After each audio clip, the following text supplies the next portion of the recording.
გამარჯობა მეგობრებო, ალბათ შეამჩნევდით, რომ სულ პირბადი თუ არ და ეხლა რატომღაც პირბადი არ მიგეთი. არა იმიტომ, რომ დამავიწყდა, იმიტომ, რომ მე ეხლა ვიმყოფები პოსტოპერაციულ პალატაში. ანუ, პაციენტს გავუკეთეთ უკვე ოპერაცია და გამოვიყვანეთ პოსტოპერაციულ პალატაში. თუმცა, პაციენტებს არასდროს არ ახსოვს პოსტოპერაციული პალატა, ყოველთვის ამბობენ, რომ პალატაში გავიღვიძე. ეს არ არსებობს. ანუ ჩვენთან დაყოვნება აქვს, ანუ პოსტოპერაციულ პალატაში მინიმუმ 2 საათი, ხო? სტანდარტულად გვაქვს ეს დრო 2 საათი, თუმცა თუ კი ვთვლით პაციენტის მდგომარეობიდან გამომდინარე, რომ უნდა დავტოვოთ უფრო დიდი ხანი, რა თქმა უნდა ვტოვებთ.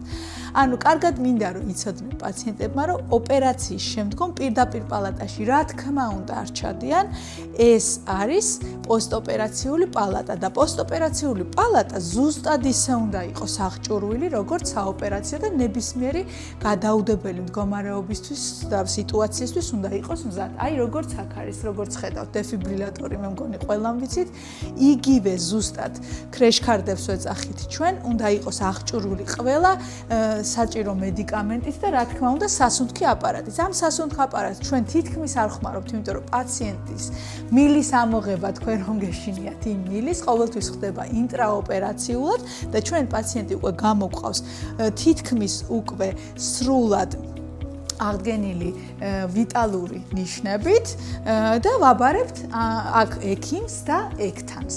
ანუ ექთანი, რომელიც ყოველთვის ის და რა თქმა უნდა თქვენ იცით ახლა ექთანზე რამდენი მოდის და რამხელა მუშაობა არის და რამხელა მუშაობას გასწევენ ისინი, რომ ანუ პაციენტი ბედნიერი ჩავიდეს პალატაში. ანუ ესე იგი, კარგად რომ გავიგოთ, პაციენტი პოსტოპერაციული პალატა არის ეს, პაციენტი ოპერაციის შემდგომ გამოდის პოსტოპერაციულ პალატაში და არა დეპარტამენტში, იმიტომ რომ აქ უნდა მოხდეს მისი სრული გამოღვიძება. მოდით ახლა ვკითხოთ ექთანს, ანუ რა პარამეტრებზე დაყრდნობით შეგვიძლია პაციენტი უკვე გადავიყვანოთ დეპარტამენტში. ანუ ექთანი ზომავს რაღაც პარამეტრებს, ამაზე დაყრდნობით ჩვენ გვეუბნება ამ პარამეტრებს და ჩვენ ვეთანხმებით, რომ კი, უკვე შეგვიძლია ეს პაციენტი გადავიყვანოთ დეპარტამენტში. გამარჯობა. მადლობა რომ დაგთანხმდით. რა პარამეტრები უნდა გავზომოთ და რა პარამეტრებს ზომავთ, რომ პაციენტი გადავიყვანოთ დეპარტამენტში. მოგესალმებით, მოკლედ პალატაში, პოსტოპერაციულ პალატაში შემოსვლისთანავე ხდება პაციენტის აყვანა და მონიტორინგი, ვაკვირდებით მის წნევას, პულსს, სატურაციას, სუნთქვას და ტემპერატურას ვამოწმებთ პაციენტის. ხდება დაკვირვება ასევე ტკივილის მართვა პოსტოპერაციულად, რაც ყველაზე მნიშვნელოვანია, ექიმთან შეთანხმებით ხდება ტკივილის მართვა. 2 საათის შემდგომ ისევ მისი პარამეტრებიდან დამაკმაყოფილებელი პარამეტრებიდან გამომდინარე ექიმთან შეთანხმებით ხდება მისი პალატაში გადაყვანა.